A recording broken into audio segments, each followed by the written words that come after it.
Buenos días de nuevo.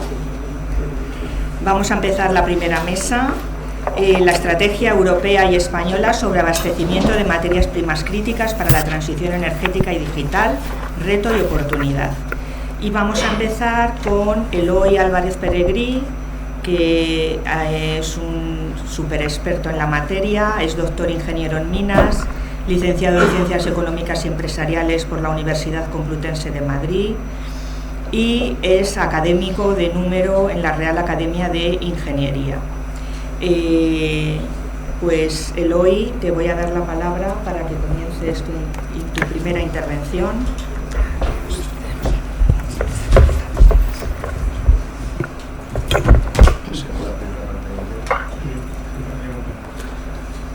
Muy bien, pues muchas gracias Yolanda por la amable presentación.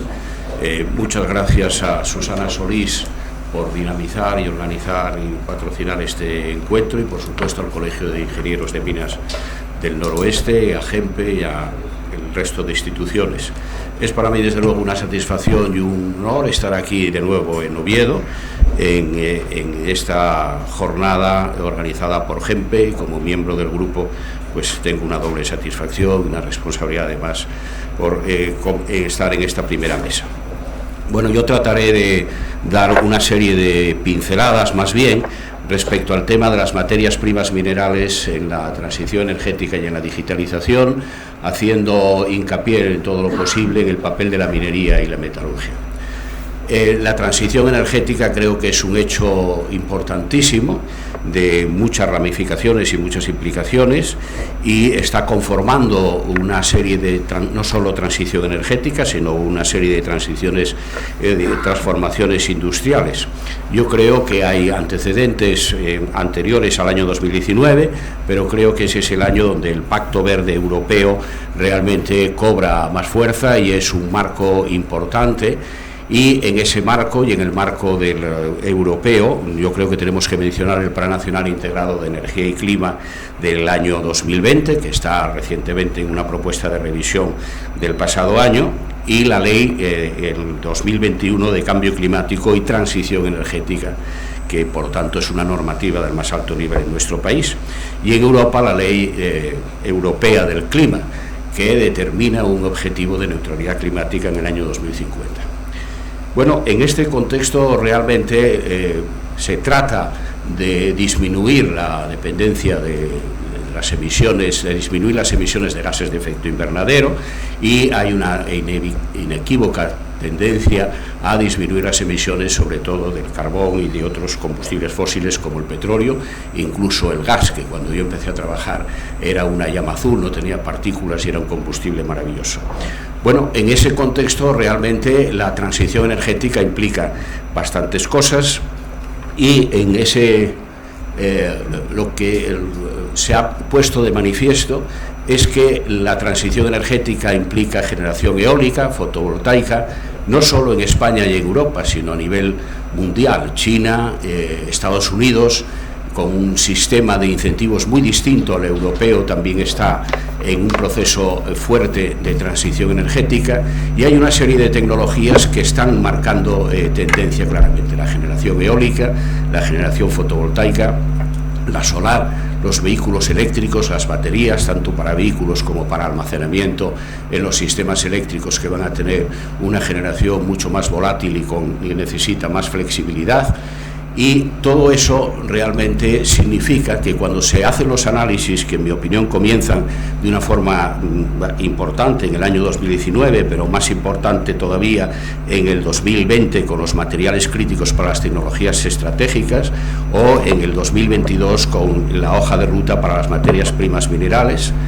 Y hay importantes informes que nosotros, en el libro que tenéis, me parece que está en pantalla, que hemos coordinado Francisco Blanco, que está aquí en la sala y que tengo mucho honor en haber trabajado con él durante 2 años en coordinando y siendo coautores de este libro, del que también hay otros profesores de aquí de Oviedo y de Madrid y de Bilbao. Realmente hemos puesto de manifiesto de una forma muy clara esa interrelación de la demanda de minerales necesarios. A veces suelo decir que la Comisión Europea se ha dado cuenta de que esta disminución de emisiones y la búsqueda de una disminución de la dependencia de gas, de petróleo, de terceros y la búsqueda de una mayor autonomía estratégica, se ha dado cuenta de que podemos caer en una nueva dependencia en la que realmente estamos, que es la de las materias minerales. ¿Y por qué? Porque los análisis muestran que la intensidad por megavatio o por kilo de batería de las nuevas tecnologías o de las tecnologías de la transición requieren más minerales que, curiosamente, por un megavatio de una central de carbón o incluso nuclear.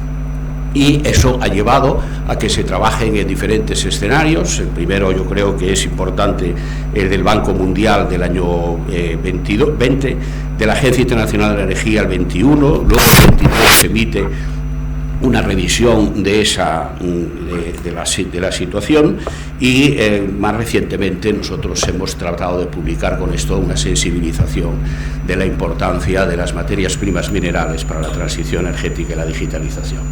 En el último informe de la Agencia Internacional de la Energía del año 23 realmente se pone de manifiesto que estas previsiones de incremento de demanda de minerales realmente están teniendo lugar, y están teniendo lugar porque de los materiales que considera de la transición energética más significativos, el cobre, el litio, el cobalto, las tierras raras, el níquel, realmente ya se ha duplicado el valor económico en los últimos 5 años de estas materias primas minerales.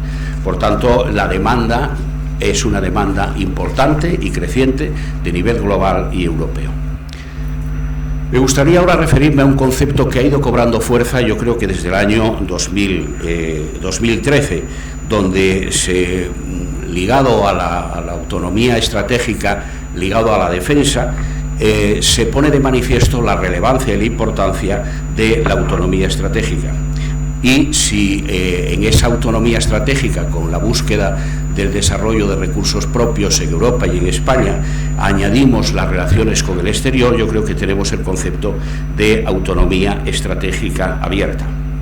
Esta idea de la autonomía estratégica, o también denominado en ocasiones soberanía estratégica, ha cobrado tal fuerza que incluso la última presidencia española pues se pone de manifiesto en el documento de Resilient 2023 que hay que reforzar y asegurar las capacidades de producción interna. Y anteriormente, en el año 22, se aprobó en el Consejo de la Unión Europea la brújula estratégica para la seguridad y defensa. Esta idea de que Europa no puede depender en temas de defensa de terceros, que estamos viviendo ahora recientemente, yo creo que refuerza también esta idea, porque la defensa también busca minerales y materiales críticos y digamos que refuerza la necesidad de esos minerales para la transición. De la Critical Raw Materials Act se hablará en esta mesa y simplemente quería mencionar un par de cosas. La minería, ¿por qué la minería y la metalurgia son importantes? Bueno, porque los análisis están mostrando que desde el origen, que estaba olvidado, recordemos que había mucho énfasis en tener fábricas de baterías, pero no fabricación de grafito, de níquel o de cobalto, de manganeso. Pues los análisis, este es uno de la Comisión Europea, de Joint Research Center, muestran que hay una gran dependencia de estos minerales para la transición y para la digitalización en los momentos o en las etapas iniciales de la minería y de la metalurgia. Bueno, dicho esto, realmente me gustaría hablar dos cosas de la hoja de ruta. La hoja de ruta tiene 46 medidas, si no recuerdo mal la cifra, y realmente están por desarrollar. Y ese desarrollo realmente, en mi opinión, requiere medidas que tengan una concepción, si cabe, más amplia, más estratégica, más, hoy diríamos, holística, ¿no? Entre otras cosas, el Programa Nacional de Investigación Minera es del año 69 y las orientaciones básicas para el abastecimiento de materias primas minerales es del 74 y el Plan Nacional de Materias Primas Minerales finalizó en el 87.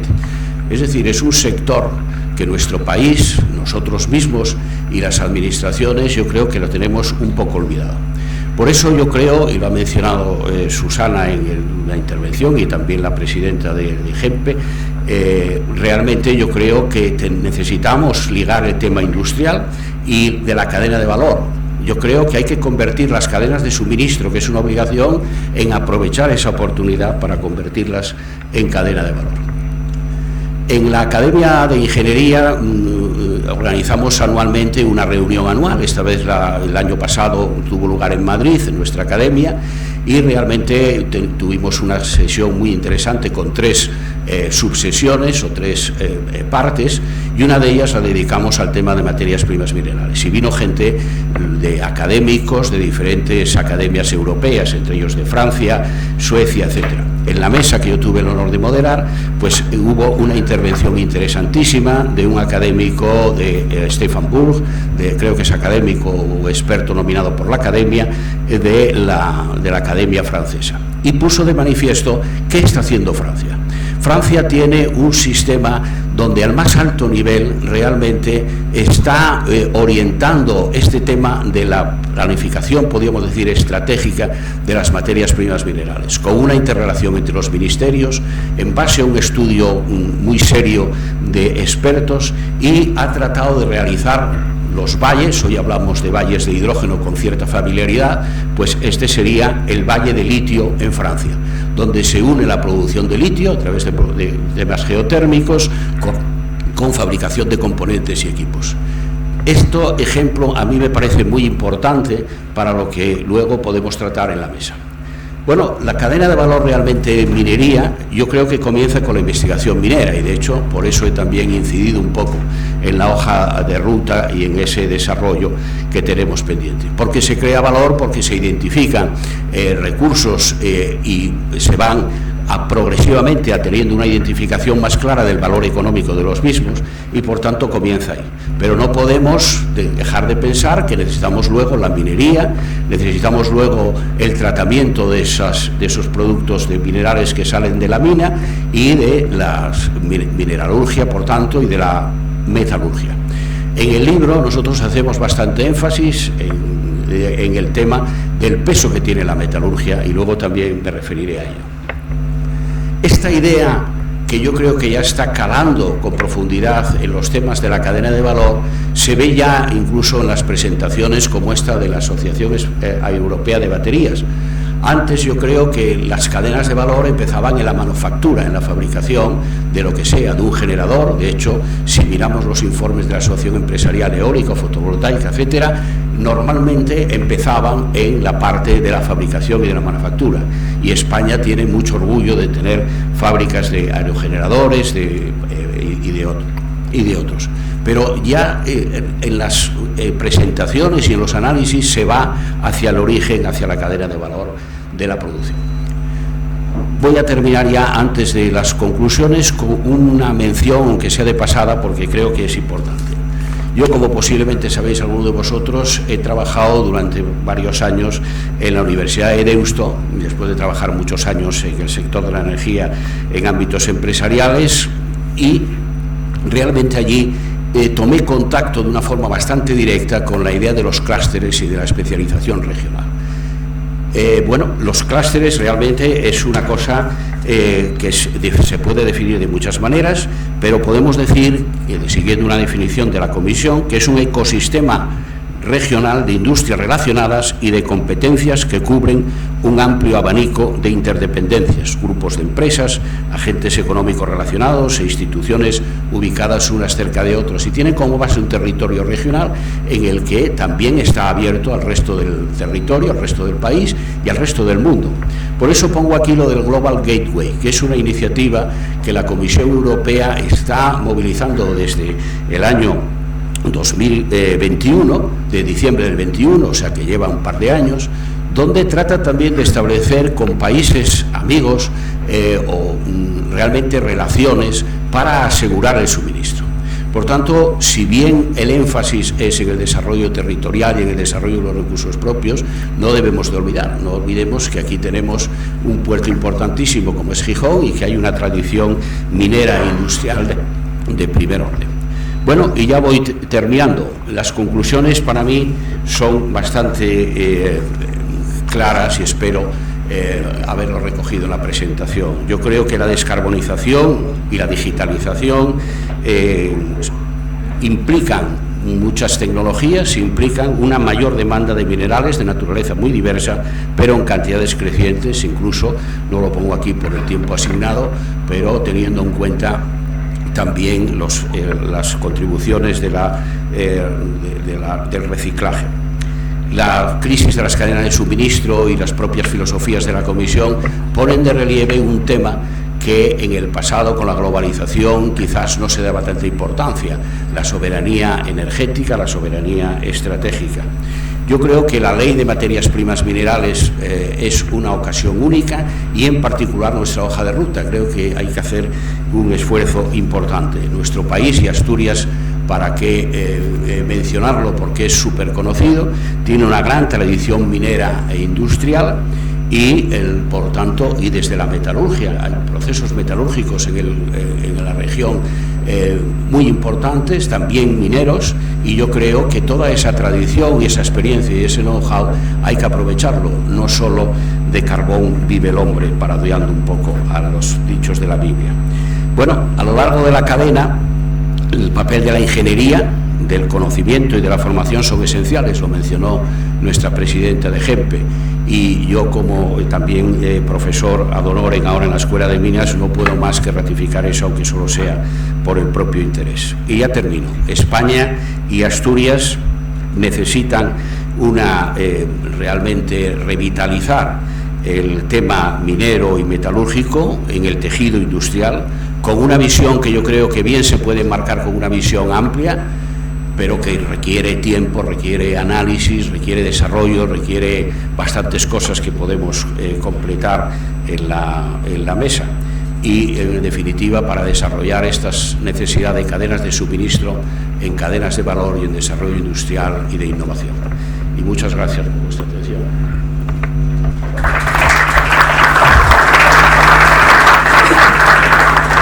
Muchas gracias, Eloy. Nos has dado el marco para el resto de ponencias de la mañana. A continuación va a hablar Susana Solís. Es ingeniera industrial de formación, ejerce como eurodiputada del Parlamento Europeo desde 2019. En la Eurocámara es miembro de las comisiones de Desarrollo Regional, Medio Ambiente y de Industria y Energía. Bueno, tiene un currículum muy largo que, para no comernos el tiempo, no lo vamos a explicitar todo. Y Susana pues nos va a hablar sobre el reglamento por el que se establece un marco para garantizar el suministro seguro y sostenible de materias primas fundamentales. Tienes la palabra, Susana. Bueno, pues muchas gracias, Yolanda. Yo voy a ser muy breve porque luego yo creo que Vicente va a desarrollar un poco más este reglamento. Yo quiero hablar directamente de la Ley Europea de Materias Primas Críticas, porque, como muy bien decía Eloy, no hay transición energética sin materias primas críticas. No hay baterías sin litio, no hay coches eléctricos, no hay industria de la defensa, que sabéis que es una de las prioridades de la Unión Europea ahora, sin wolframio, no hay motores para los generadores y tierras raras, y Europa, como muy bien han dicho, también nos hemos dado cuenta que hemos cambiado nuestra dependencia rusa por nuestra dependencia china. Tenemos que actuar, y además esto es crítico pues para nuestra autonomía estratégica, pero para también nuestra competitividad. Por tanto, esta ley yo creo que es un primer paso, y luego a lo mejor podemos comentarlo entre todos, que algunas críticas a la ley, pero es un primer paso. Yo creo que es un paso bueno para luego poder seguir ahondando en que Europa tiene que cambiar. ¿Qué es lo que hacemos? Por deciros muy brevemente qué va a consistir. En primer lugar, se identifica una serie de materias primas críticas y estratégicas, 34 materias primas críticas y 17 estratégicas, según pues su necesidad o su carencia en la economía y su importancia económica. Es una lista que luego la comentaré, es viva, hay que ir actualizando, porque claro, también hay que ir actualizando según la situación geopolítica, ¿no? Pues si China nos prohíbe la exportación de germanio y galio, habrá que modificar la lista. Con esa lista que tenemos, pues, además esta lista existía siempre, ¿no? Pero lo que va a hacer es además se va a modificar cada 3 años. Con esa lista que hace la Unión Europea se fijan los objetivos. Por primera vez nosotros fijamos objetivos y en toda la cadena de valor. Es decir, para el 2030 el 10% de esas materias primas críticas se tienen que extraer en Europa, el 10%, el 40% se tiene que refinar en Europa, estamos hablando que en algunas de ellas el 90% se refina en China, y también hay un objetivo de reciclabilidad, de circularidad, que es el 25%, que por cierto a mí y a nuestro Parlamento nos parece muy bajo, porque una gran pata aquí importante es la economía circular. Y además se establece un objetivo de diversificación. No se puede importar de un solo país más del 75%. ¿Por qué? Bueno, lo hemos visto por la dependencia que tenemos, pero toda esta ley, porque muchas veces cuando hablamos de autonomía estratégica, siempre es autonomía estratégica abierta, no quiere decir que Europa tiene que volver al proteccionismo, sino todo lo contrario, tenemos que desarrollar acuerdos con países confiables, como están haciendo ahora con Australia, con Chile y demás. Aquí hay dos patas. Uno, desarrollar acuerdos estratégicos con países confiables, y el segundo, desarrollar nuestras capacidades en Europa. Cuando hablamos de esas capacidades en Europa, hablamos, como decía, de toda la cadena de valor. ¿Y qué es lo que esta ley facilita? En primer lugar, esta ley nos va a facilitar el mapeo de los recursos estratégicos que tengamos en Europa, porque aquí lo comentábamos, ¿no? Lo comentamos en otros foros. Creemos que en Asturias, ¿no? Pues hay indicios de que tenemos materias primas críticas importantes, pero necesitamos conocer, valorar esos recursos para luego, esa exploración, para luego si puede haber una explotación. Por lo tanto, lo que esta ley nos va a facilitar es precisamente ese primer paso de que a nivel europeo se haga un mapeo, y también pues cada Estado miembro será el responsable de que hagan esos programas de explotación, que yo creo que es el primer paso, que son programas costosos, pero que es la primera parte. En segundo lugar, lo que permite es que se van a definir proyectos estratégicos. Una vez que sepamos esos recursos, que conozcamos los recursos en Europa, las empresas podrán presentar proyectos estratégicos. ¿Y eso qué significa? Que si un proyecto es estratégico va a contar con agilidad administrativa, quiere decir que se van a poder acelerar los permisos, eliminar las cargas burocráticas, simplificación, y para ello se va a crear una ventanilla única en cada Estado miembro. Eso es lo que dice la ley, al menos una ventanilla única en cada Estado miembro, porque es el que tiene que identificar si ese proyecto es estratégico, marcado como estratégico, poder hacer todo el proceso administrativo según la ley. Seguramente es una o varias, seguramente cuando se transponga, ¿no? a la ley española serán una por comunidad autónoma. Por otra parte, ¿qué te va a permitir eso? Va a permitir también un acceso prioritario a la financiación, y luego también podemos comentar cuáles pueden ser esas fuentes de financiación. Y por otra parte, esta ley promueve también otras dos cosas muy importantes. Toda la economía circular, la circularidad y la sostenibilidad. Yo creo que Vicente luego lo va a hablar muy bien de los recursos que tenemos en las escombreras, pero también de toda esta tecnología que podemos utilizar para la extracción es la misma que podemos utilizar para la circularidad. Y también tiene en cuenta otra de las grandes carencias que vamos a tener a la hora de desarrollar lo que es, y luego yo creo que Compromiso Asturias lo van a hablar aquí, las capacidades, la falta de capacidades y la falta de competencias que tenemos para poder desarrollar una industria como tal. ¿Qué más pide esta ley? Yo creo que esto es importante, la ley lo pide, pero yo creo que es donde tenemos que hacer mucho foco. Todo este proceso tiene que ser un proceso muy transparente, tiene que ser un proceso muy abierto, que responda a las inquietudes de todos los implicados, y que esto pues que sea un debate público donde se hable de los riesgos, pero también de los beneficios. Y yo creo que eso tiene que quedar claro. Y hay algo importantísimo, que es en lo que yo hacía mucho hincapié en el Parlamento Europeo, y creo que no queda recogido exactamente, pero debemos hacer hincapié. No se puede solo no podemos hacer solo la extracción de los recursos en una región. Tenemos que ir con toda la cadena de valor. Es decir, si se extrae el recurso, que aquí también quede parte de la industria, parte del refinado, parte de la producción, porque si no, no va a tener la aceptación social. Y yo creo que eso es algo importante que queríamos que estuviese incluido, pero que luego ha quedado un poco flojo. Pero yo creo que eso ya también depende, ¿no?, de cómo lo hagamos a nivel regional y a nivel nacional. Y yo creo que aquí hay algo también importante que se da, y además está Belarmín aquí, que es que yo creo que hay voluntad política, ¿no?, para que si esto realmente tenemos los recursos en nuestras comunidades, en nuestras regiones, que se puedan explotar de forma que podamos dejar los recursos aquí. Yo creo que Asturias tiene una oportunidad, lo comentaba el viernes pasado, ¿no?, en la rueda de prensa con Vicente. Hay indicios de que tenemos muchas materias primas críticas, tenemos esos mapeos, pero tenemos esos estudios que son muy antiguos, deberíamos poder realizarlos. Y como digo, bueno, pues yo creo que tenemos esa oportunidad que tenemos que ahora explotar entre todos. Creo que no voy a hablar más para que dé tiempo a los demás y bueno, pues muchas gracias por...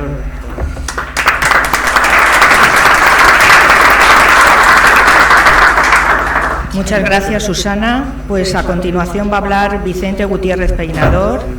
Vicente es doctor ingeniero de minas por la Universidad de Oviedo, trabajó en el grupo UNOSA y ahora mismo es presidente de Confeden y secretario general de Primigea.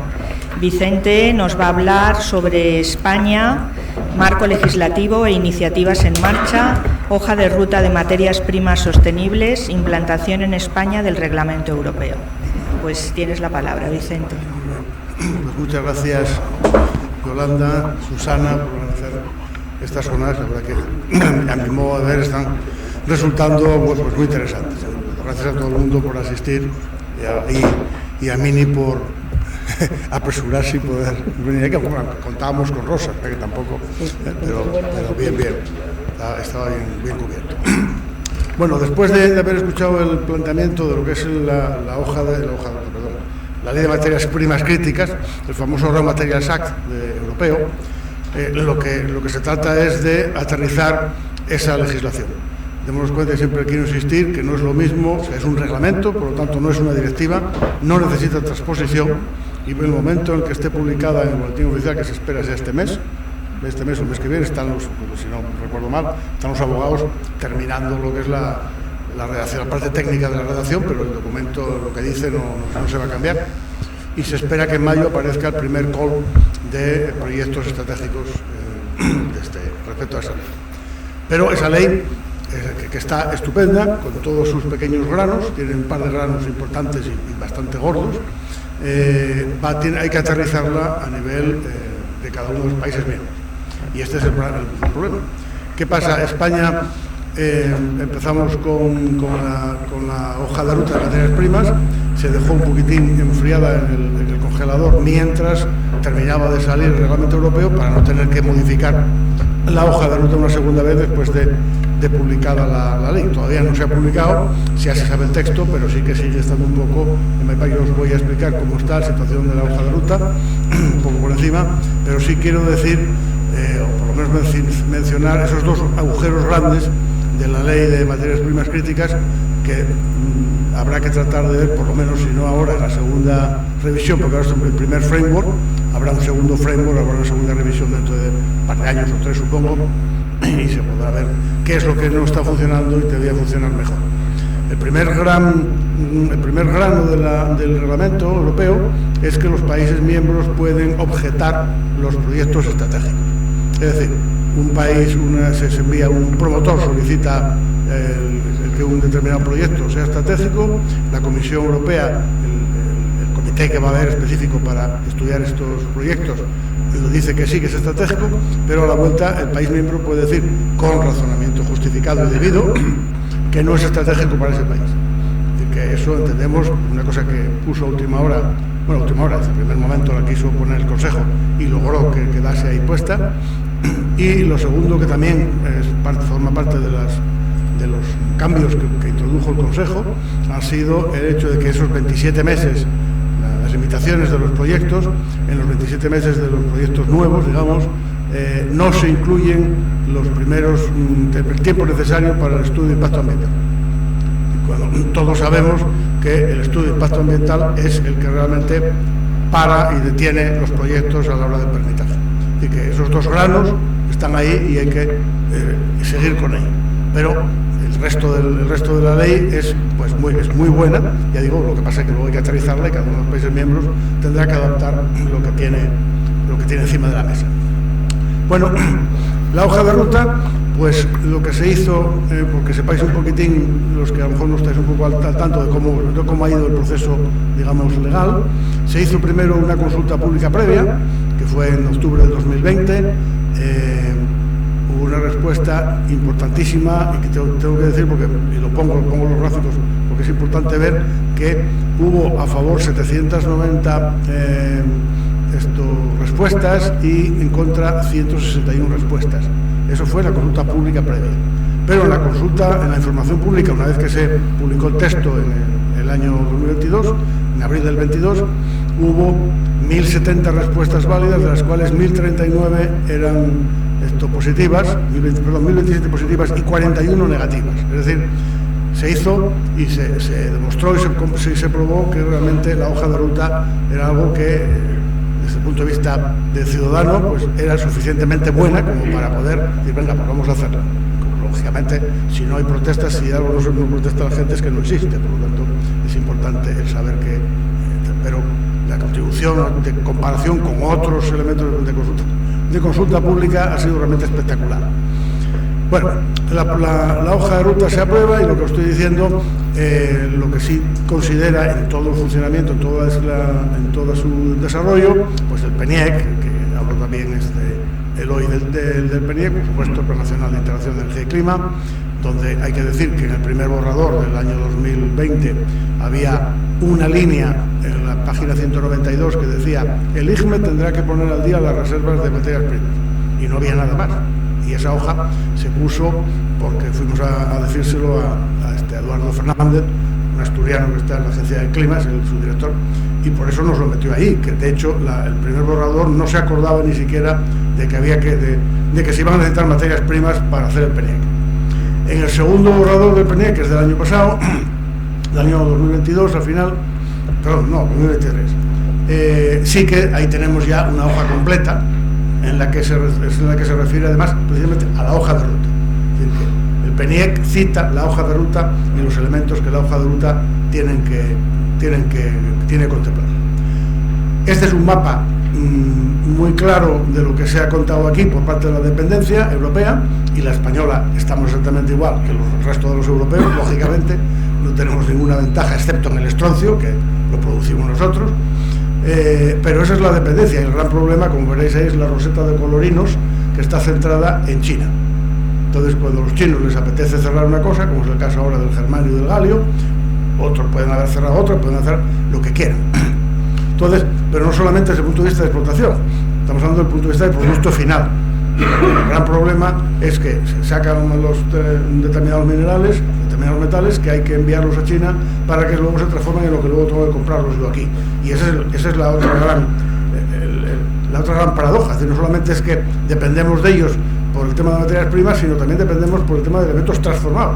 Por eso la importancia de la cadena de valor dentro de la hoja de ruta y, por supuesto, de la ley de materias primas críticas.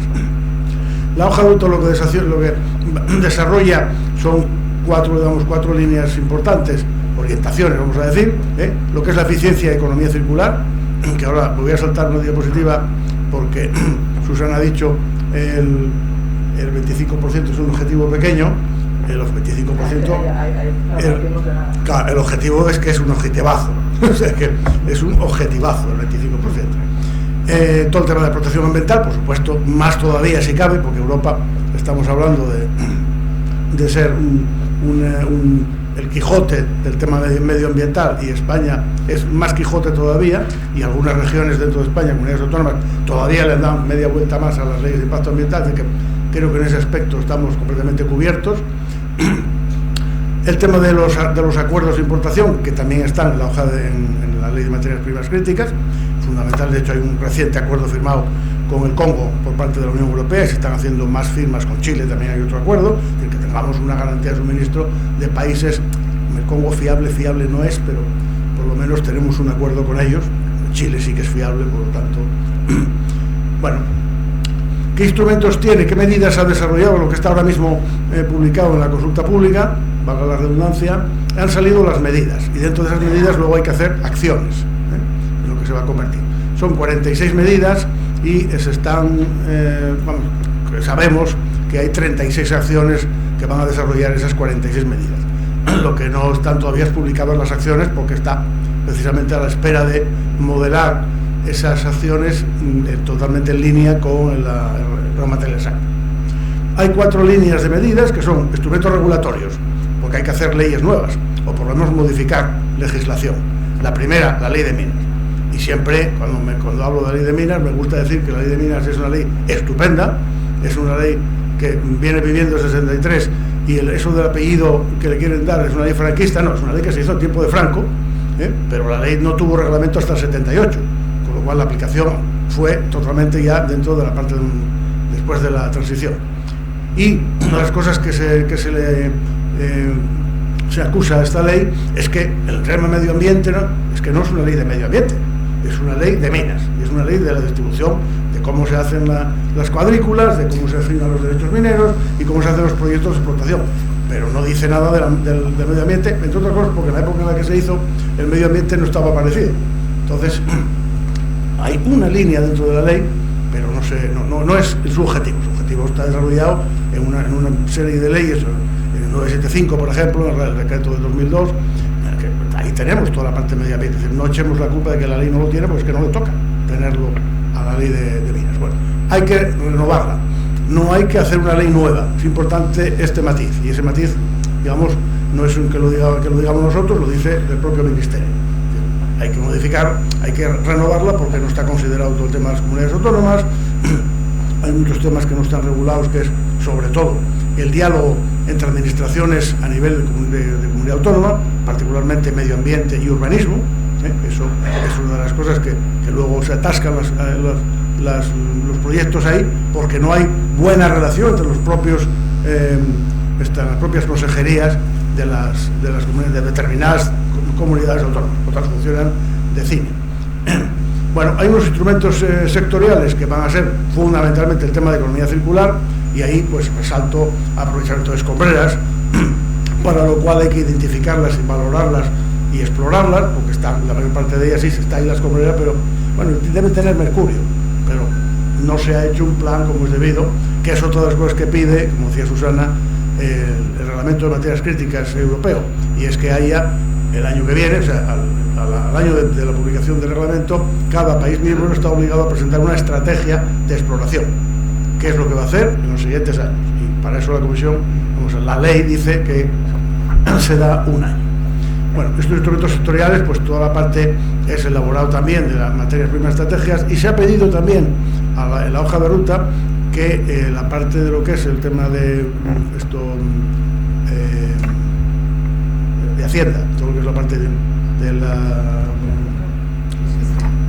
parte fiscal, que nosotros está desarrollada dentro de lo que es el factor de agotamiento, pues que se actualice, porque los elementos que aparecen, los minerales que aparecen en la ley del factor de agotamiento, pues no está el litio, porque el litio ni estaba ni se le esperaba. El litio era para las tazas de café y para los platos. Entonces eso hay que actualizarlo. Por lo tanto, es importante también desde el punto de vista financiero el hacer instrumentos transversales, apoyo a la inversión en los procesos sostenibles y eficientes. ¿Por qué? Porque la innovación es clave. ¿Por qué es clave la innovación? Porque, a ver si lo vemos rápidamente, un momentito, que la innovación es clave por esto. Ese es el ratio de reciclaje de los materiales en tanto por ciento. Esto es una de las actuaciones destacadas, que luego, si la pregunta, yo me voy a parar mucho antes. Ya veis ahí que el cobre, o sea, los elementos de la derecha, estamos hablando de que el cobre anda por el 55 en reciclaje, el wolframio el 42, aluminio, antimonio, pero a partir del vanadio, que está en el 6%, de ahí para abajo estamos en el 3, 2, 1 y el 0. Particularmente estamos en el 0 en todos los críticos importantes. Por ejemplo, también hay que decir cuántas baterías de litio hay ahora mismo agotadas para reciclar. Todavía hay pocas, porque el coche eléctrico está recién puesto en circulación. Pero bien, ese es nuestro gran problema. Y claro, cuando en la ley de materias críticas se dice eso tiene que aumentar al 25, el esfuerzo está aquí. Por supuesto, es importante que tengamos el 10% de explotación dentro de Europa, es importante que tengamos el 40% de no dependencia de procesos, pero es que como no arreglemos esto de la innovación, pues lo tenemos muy, muy fastidiado. Entonces,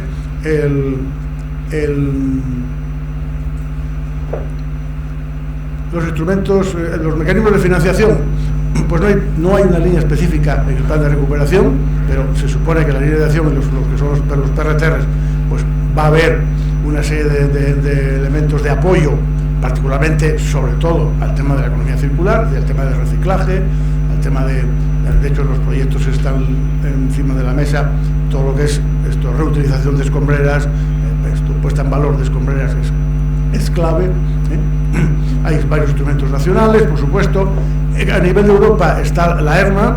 La ERMA es algo que lleva 3 años funcionando y los proyectos se están estudiando y se están dando, hay un montón de dinero. Estoy hablando de un montón de dinero, estoy hablando de 10.000 millones de euros, entre 10.000 y 15.000, pero para alianzas público-privadas.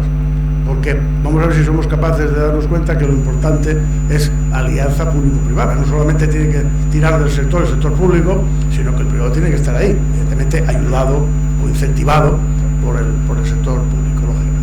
Y luego hay una serie de autonomías que, como es la presentación, lo siento mucho, porque en esta presentación de Ciudad Real no he puesto la de Asturias. Sí, no la he tocado. Pero bueno, donde está en negrita el Plan Estratégico de Recursos Minerales de Castilla-La Mancha, pues ahí se puede poner Asturias y estamos exactamente. O sea, exactamente. Vale. Esa es la idea. La hoja de ruta, ya digo, os decía, tiene 46 medidas, de la M1 a la M46, que son las medidas agrupadas por los 4 sectores en azul: regulatorio, sectorial, transversal y investigación, y más de base, innovación. Y luego hay 36 actuaciones previstas. Eso se hace a través de un grupo de trabajo, que es un grupo de trabajo enorme, además totalmente transversal. Si veis ahí, no se lee demasiado bien, pues la diapositiva está un poco borrosa, pero está el MITER, por supuesto, está el MINCOTUR, está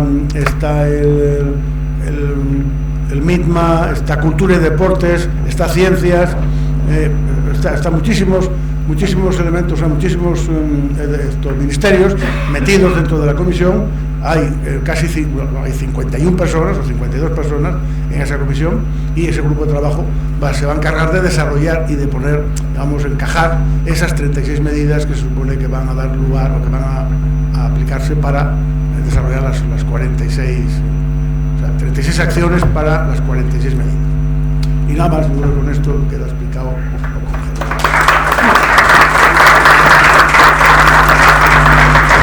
Muchas gracias, Vicente. Bueno, pues vamos a terminar esta primera intervención con María Belarmina Díaz Aguado, directora general de Energía y Minas del Principado de Asturias, Consejería de Transición Ecológica, Industria y Desarrollo Económico.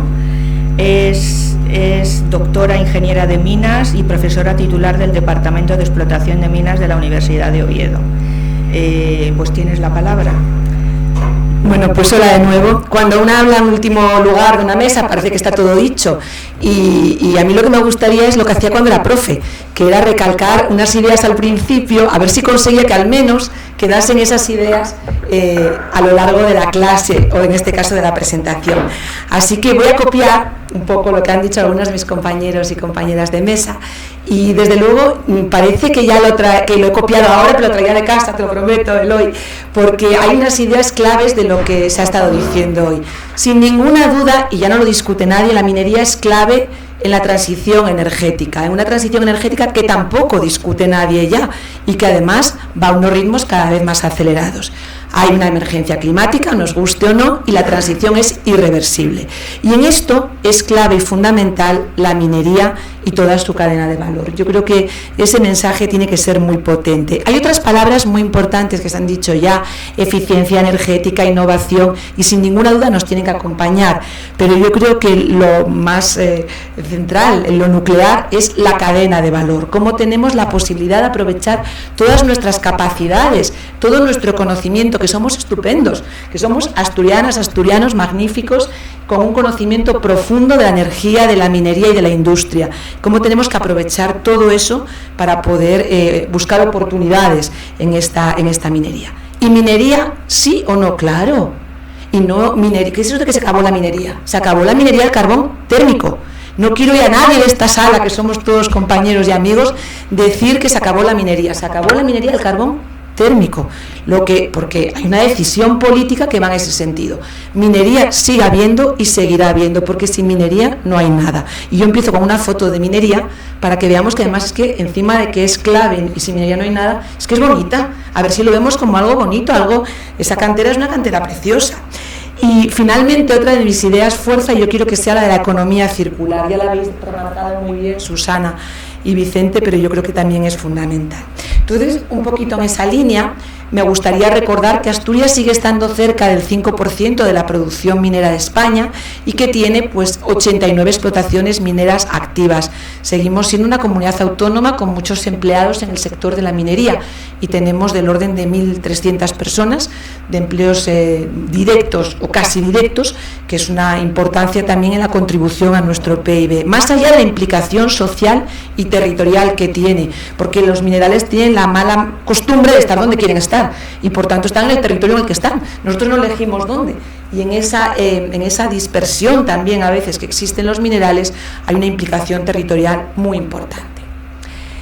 ¿Qué hemos hecho nosotros? Pues lo que hemos hecho ha sido intentar también copiar. Otra vez, soy una copiona, madre, tengo profesores por ahí, yo no copiaba la carrera, que lo sepáis, Paco y Pedro, que los vi por ahí, pero sí que es verdad que nosotros hemos intentado copiar, y lo que hemos copiado es lo que se estaba haciendo a nivel nacional. Tuvimos que esperar un poquito, como pasó con la hoja de ruta, a que Bruselas terminase al menos con el borrador de la Critical Raw Materials Act, y tuvimos que esperar un poquito por la hoja de ruta nacional.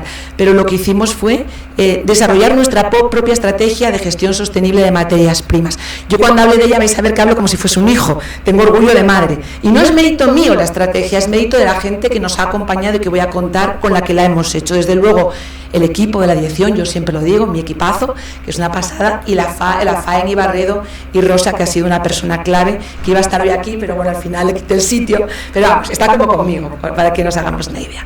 Hemos marcado 4 ejes estratégicos en esa estrategia aprobada hace ahora un año, y presentada hace un año, que ha sido el primero, reforzar el tejido industrial asociado a toda la cadena de valor y a la producción.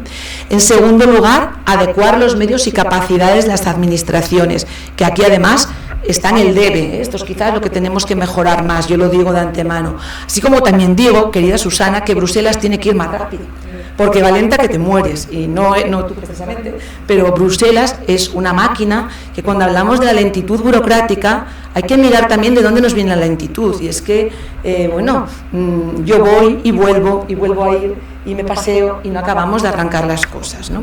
En tercer lugar, es muy importante vincular esa relación interregional. Estamos trabajando mucho a nivel de directores también, y desde luego nuestro patrimonio industrial, minero, cultural, tecnológico, económico, todo eso que decía que es un bien.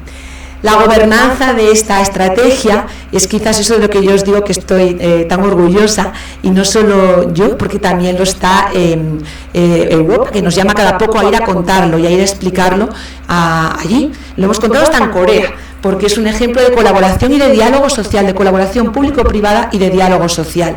Hemos trabajado con el IGME como parte clave de la estrategia, con empresas, algunas están hoy aquí, con Acciona, con Asturiana de Zinc, con Unosa, con Minersa, Orovalle, Pasec. Acciona 2 veces, se me coló. La presentación la hice, no digo a qué hora, así que se me coló.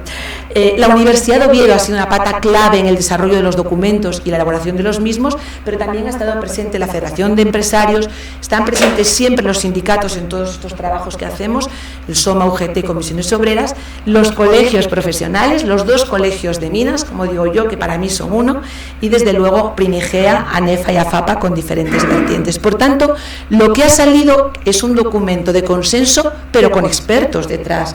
Y bueno, a veces hay que ceder en ese consenso y a veces hay que empujar más. Y además siempre se someten a información pública. En nuestro caso no recibimos apenas alegaciones, muy poquitas en estas estrategias que publicamos, y la mayor parte de ellas son favorables también.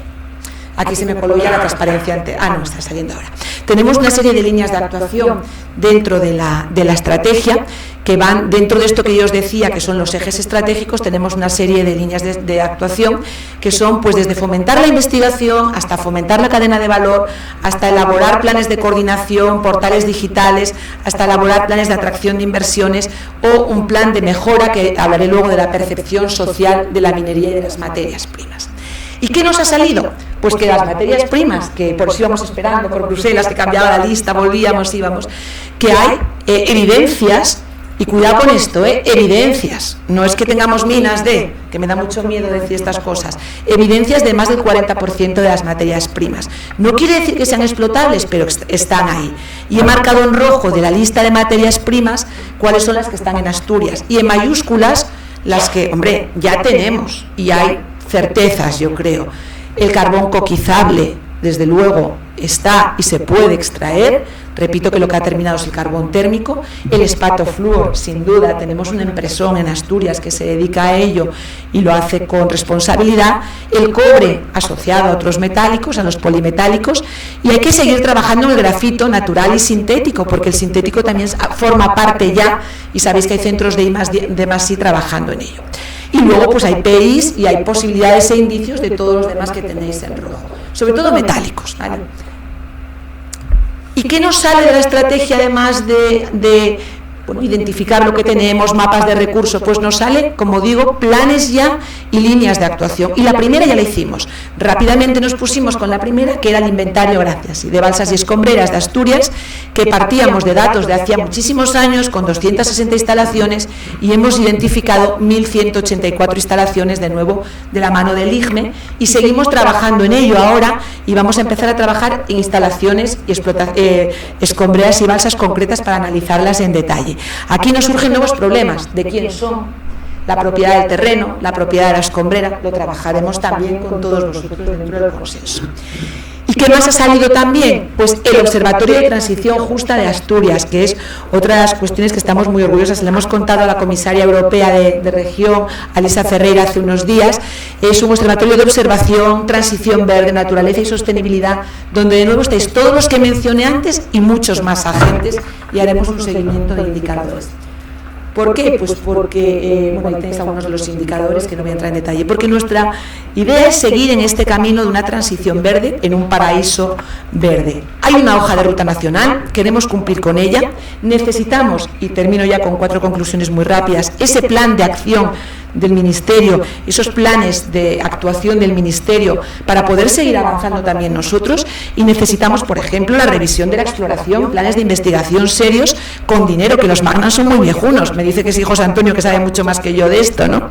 Necesitamos impulsar la cadena de valor. Asturias está muy bien posicionada, 2 puertos magníficos, infraestructuras energéticas, conocimiento, tecnología, universidad, centros de I+D+I, fondos hay y seguirá habiendo, tú lo sabes, Susana, y hay que apuntar bien, y ya estamos en el proceso desde el gobierno regional, y yo creo que sí que hay recursos, pero lo que exige mucho son los tiempos. Tenemos que acelerar los tiempos, si no, no llegamos a tiempo, nunca mejor dicho. Y termino con una frase: la aceptación social, por favor. Aquí estamos todos muy a gusto porque estamos en el mismo foro, pero hay que explicárselo muy bien a la sociedad, hay que difundir, hay que informar y hay que conseguir que la minería sea aceptada socialmente. Muchas gracias.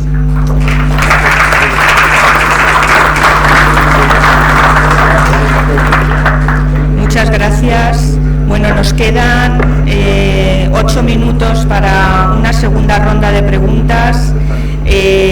A mí hay algo que me preocupa mucho, que es efectivamente uno de ellos la aceptabilidad social, que es importantísimo, y otro de ellos es el desarrollo de la minería en España.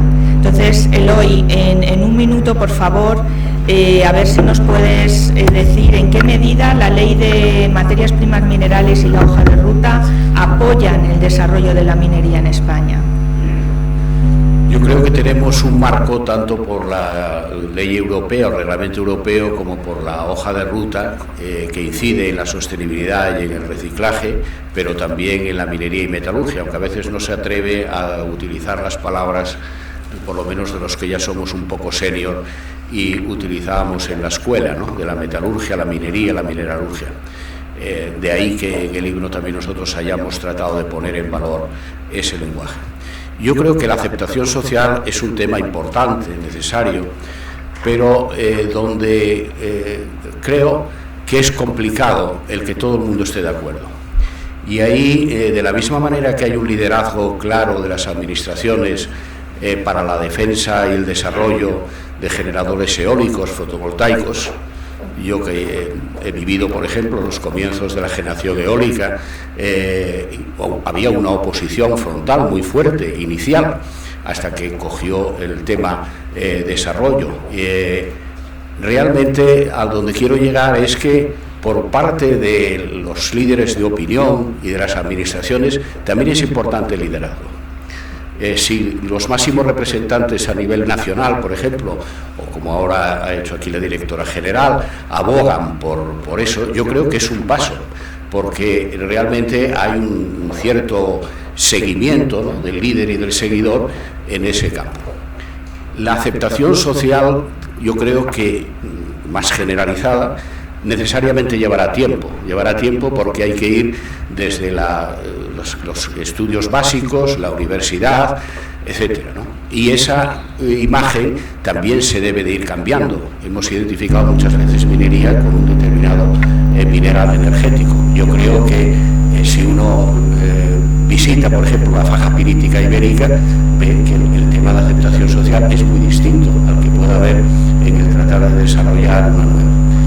El tema de sostenibilidad es importantísimo y no se puede obviar y hay que reforzarlo. Y por tanto, esto yo creo que también está en la línea de lo que quería decir, el que se necesita un liderazgo dentro de la sostenibilidad y de la innovación. Muchas gracias, Eloy. Susana, con respecto a este tema de aceptabilidad social, ¿se trabaja en la Unión Europea en cómo hacerlo en los demás países miembros? Pues yo creo que es uno de los temas que más debemos trabajar, porque lo decía, yo también me he quedado con esto. Es necesario explicar muy bien a la sociedad de qué se trata, y por eso estamos haciendo, yo creo que vosotros es fundamental, que tenemos que hacer esta labor. Por eso la semana pasada hicimos ese desayuno con los medios de comunicación, y son los mismos que desconocían muchísimo, ¿no? Pues como era que hoy en día, pues a lo mejor una mina, el impacto medioambiental es mínimo, aparte que en Europa tenemos las normas medioambientales más exigentes de todo el mundo. Por lo tanto, tenemos que hacer esa labor, y yo creo que esta también es parte de estas jornadas, es parte de ello, ¿no? Yo creo que los medios de comunicación, la prensa, tienen que saber muy bien, para que haya ese diálogo y ese debate abierto. Hombre, el apoyo de las administraciones, de que esté aquí hoy Belarmina, esto va a hacer que este debate se haya. Pero es un problema que tenemos en toda Europa. En el norte de Europa esto está mucho mejor visto, ¿no? Porque la explotación de las minas es algo que es muy fuerte en su economía, y por tanto tenemos que seguir trabajando. A mí se me ha quedado fuera del reglamento, de algún artículo, que no hubiese unido, se lo decía antes, ¿no?, que la explotación de un recurso minero hubiese unido a que tuviese que dar valor añadido de alguna manera en la región, es decir, que estuviese unido al procesamiento o a otro tipo de proceso industrial. Esto, pues como somos 27 Estados miembros, y decía Belarmina que somos muy lentos legislando, esta ley se hizo en tiempo récord. O sea, nunca he visto una ley que se haya presentado en marzo y se haya acabado en diciembre.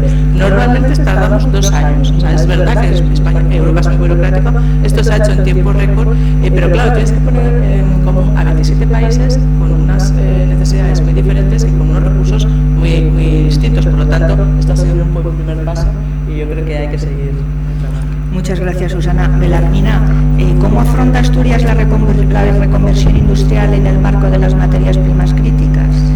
Pues yo creo que un poco lo que os decía, ¿no? Nosotros tenemos ese conocimiento, esa tecnología, ese saber hacer, y la clave es aprovechar todo lo que tenemos, pero todo es todo, desde la universidad, los centros de I+D+I, el patrimonio industrial y minero, que tenemos ejemplos estupendos para bueno, pues favorecer un ecosistema que ya está creado, y que lo que tiene que hacer es seguir creciendo y seguir buscando esos recursos, que los hay, explotándolos de forma sostenible, que se está haciendo, y bueno, pues muy garantista, como decía también Vicente, la legislación española es muy garantista, y trasladárselo a la sociedad.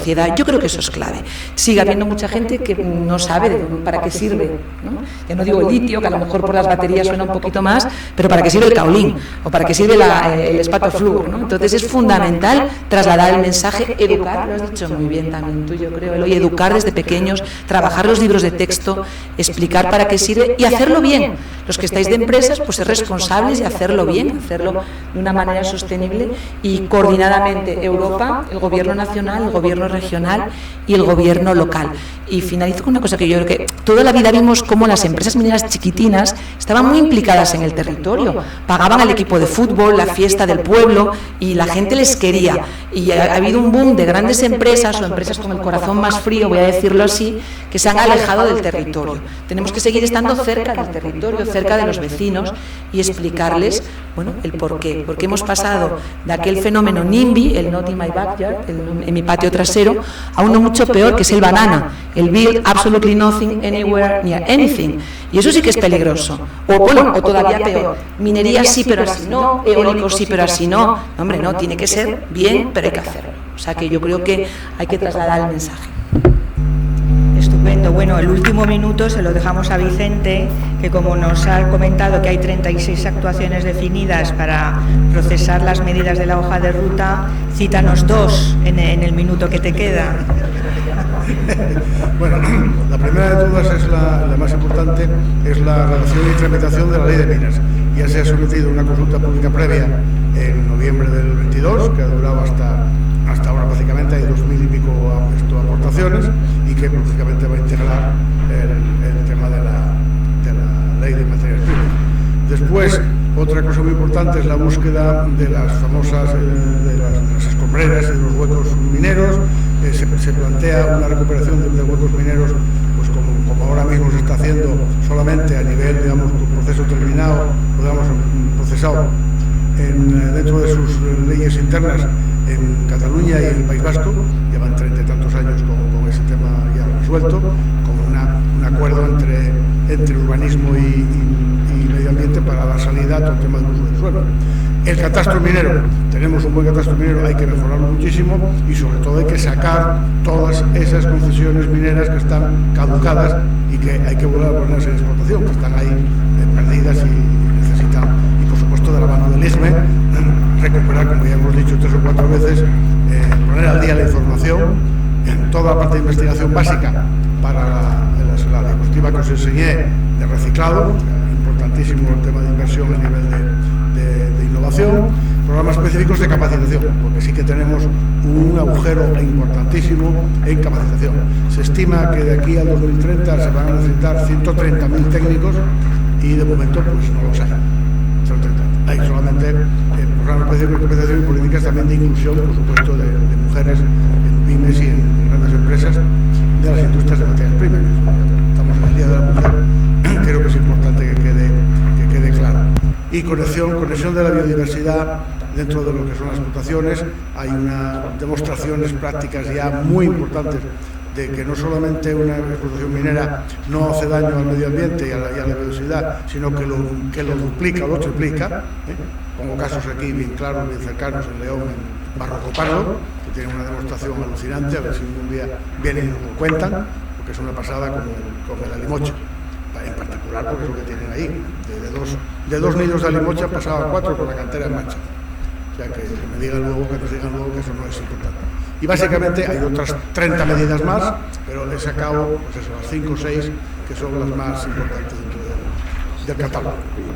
Estupendo. Pues con esto terminamos la primera mesa. Muchas gracias a los 4, que habéis hecho unas presentaciones magníficas, y pasamos a la segunda mesa.